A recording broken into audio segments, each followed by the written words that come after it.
Colonel Tanetta and NonStop Local continuing to track the trial of Luigi Mangione, the man accused of gunning down former United Healthcare CEO Brian Thompson, over the latest developments in that case. And charges have been filed against Tyler Robinson, the man accused of killing political activist Charlie Kirk, one of the latest developments in that case as well. Plus, we're taking an in-depth look tonight at social media and free speech law. We'll explain the legal protections that exist here in the state of Montana. What can and can't you say on social media? NonStop Local. We start right now. Ben Weinman and Mark Hakel, bringing you the content that connects our community. You're watching NonStop Local Montana at 5.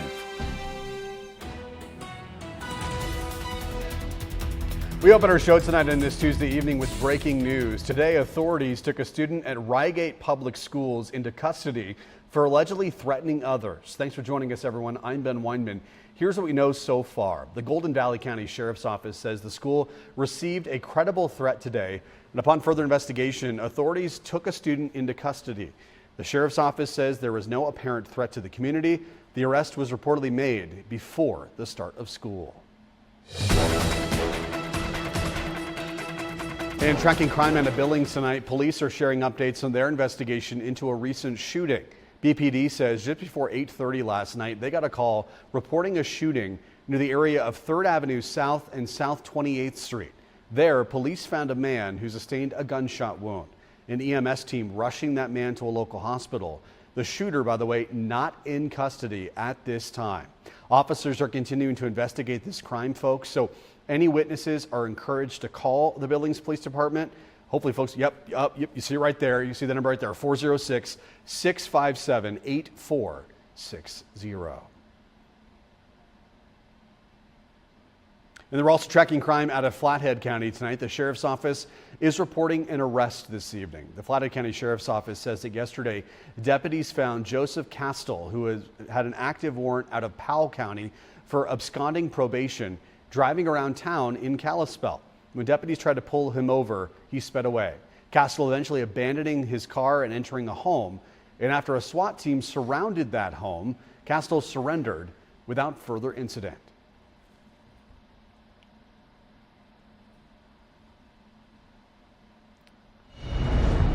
Well, this just in, the Lewis and Clark County Sheriff's Office is reporting tonight that they're searching for a missing boy named Summit Willis. Summit was last seen at Helena Middle School back on September 11th. He's 14 years old, 5'10", 125 pounds, and has brown hair. If any information regarding his whereabouts, you're asked to contact the Lewis and Clark County Sheriff's Office.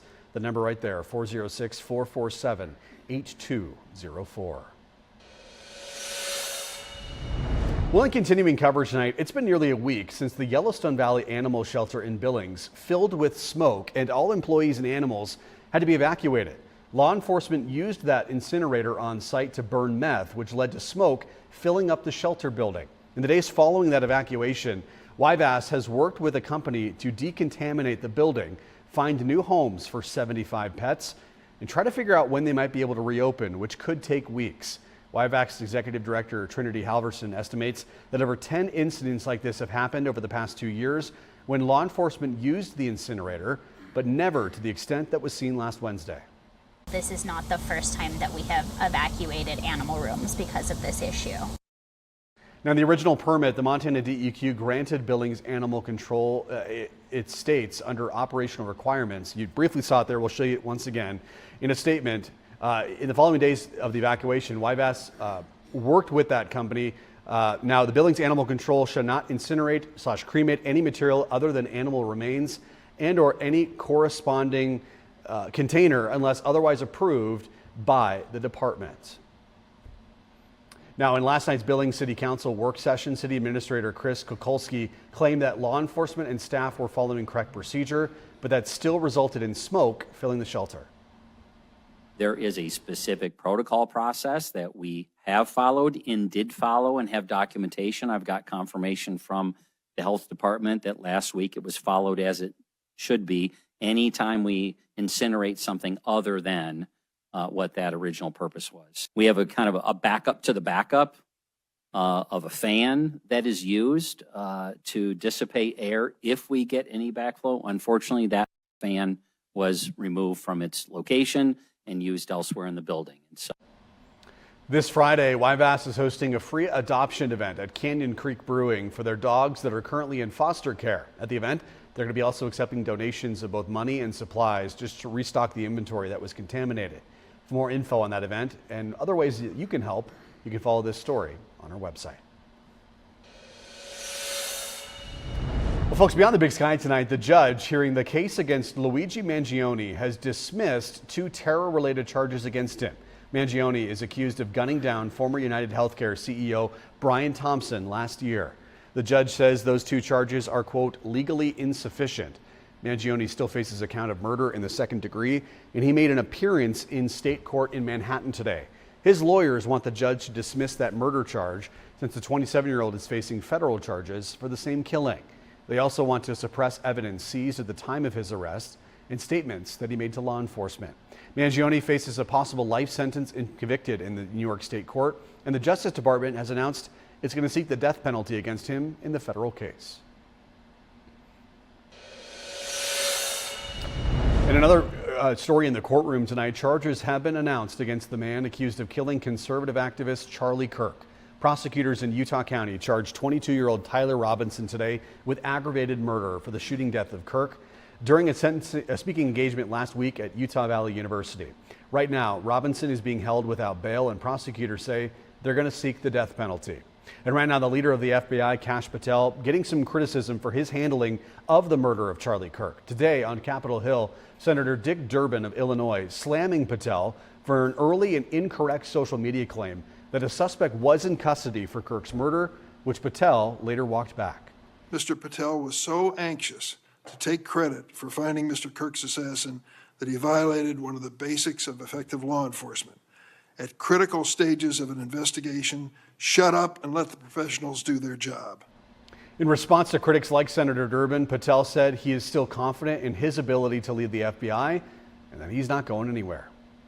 I pledge myself to commit to full transparency, oversight, and accountability so we could restore the public's trust in the FBI. And that's exactly what I've done.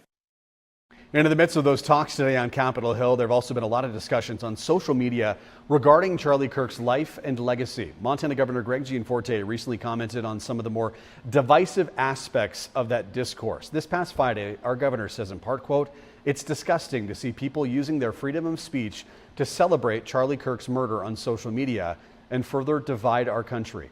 I swore an oath to uphold the laws of Montana and our Constitution, including the freedom of speech, regardless of how vile it is. In fact, I signed a law in 2023 that prohibits the termination of employees for their social media posts.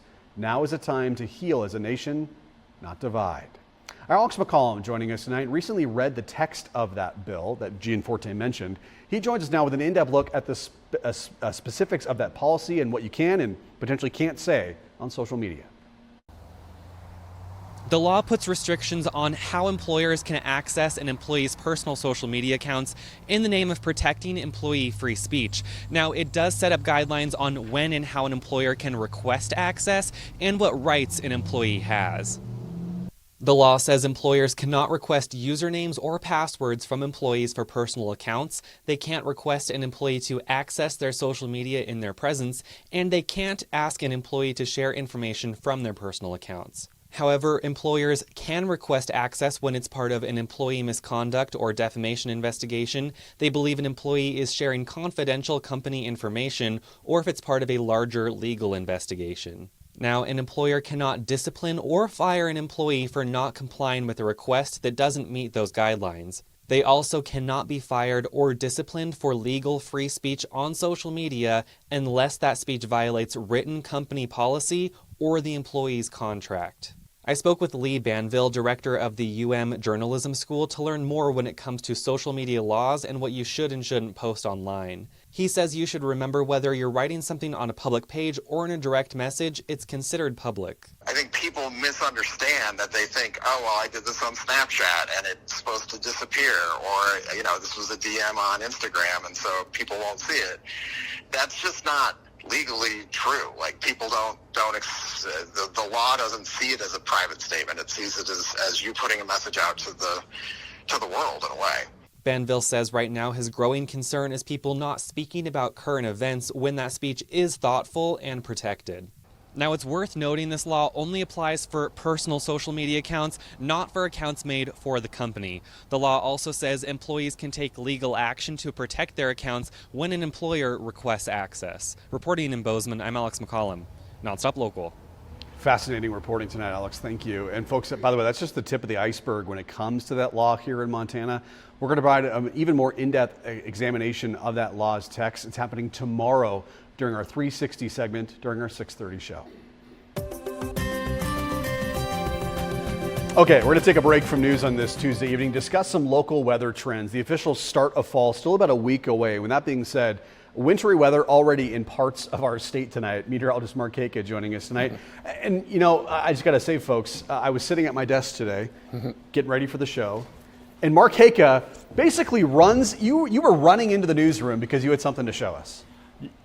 I'm going to Take it away. Go ahead. Okay, good evening, everyone. Yes, indeed. This excites me. I'm going to show it every first weather, every cast tonight. This time lapse is incredible. Let's go. It starts out at 7 a.m. to 3 p.m.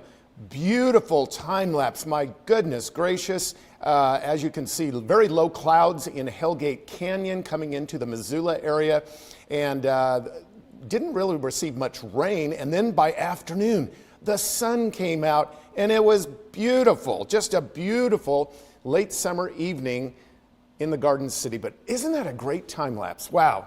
I'm still kind of in awe, let me put it that way. All right, let's take a look. 76 in Missoula, that is near normal. Notice though, it's only in the 50s in Butte and Dillon, 70 in Great Falls, 62 Bozeman, 66 in Billings. So the warmest weather is across the northern and eastern areas of the state. The southwest is the coolest. Now, we do have a chance of showers and thunderstorms, mainly parts of central, south central, and southeast Montana. And yes, we still have until midnight tonight a winter weather advisory for the Beartooth Highway, way up high above 10,000 feet for 1 to 3 inches of snow. And we are looking at thunderstorms out there with lightning. So let's go first of all here.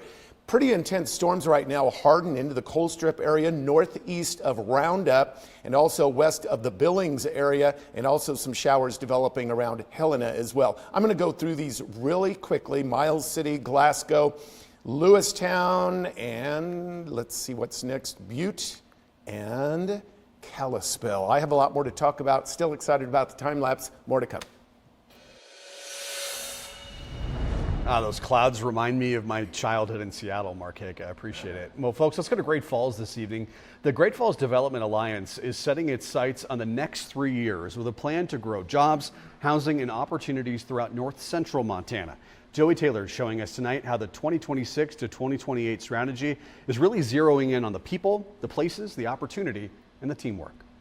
The plan sets some big goals: close the gap between wages and the cost of living, diversify the economy, and make the region more attractive for both residents and businesses.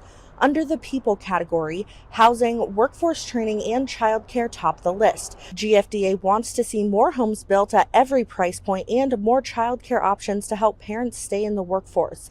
For place, that means investing in downtown revitalization, riverfront development, industrial sites, and infrastructure like broadband, roads, and utilities.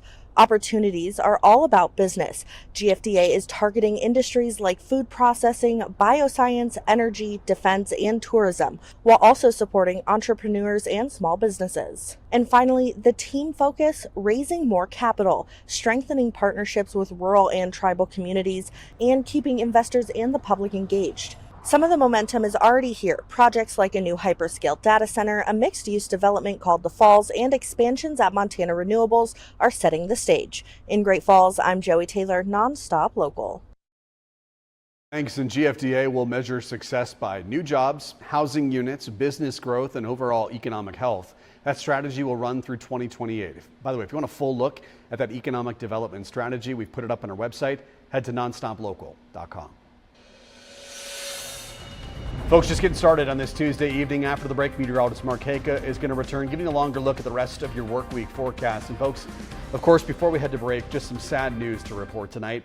Legendary actor and director Robert Redford has died. His publicist says today Redford passed away at his home at Sundance in the mountains of Utah, the place that he loved, surrounded by those he loved. Redford, of course, known for his starring roles in Butch Cassidy and the Sundance Kid and All the President's Men. He was also directing award-winning films such as Ordinary People and a Montana film, A River Runs Through It, which was filmed here in Big Sky Country. Redford was 89 years old when he died.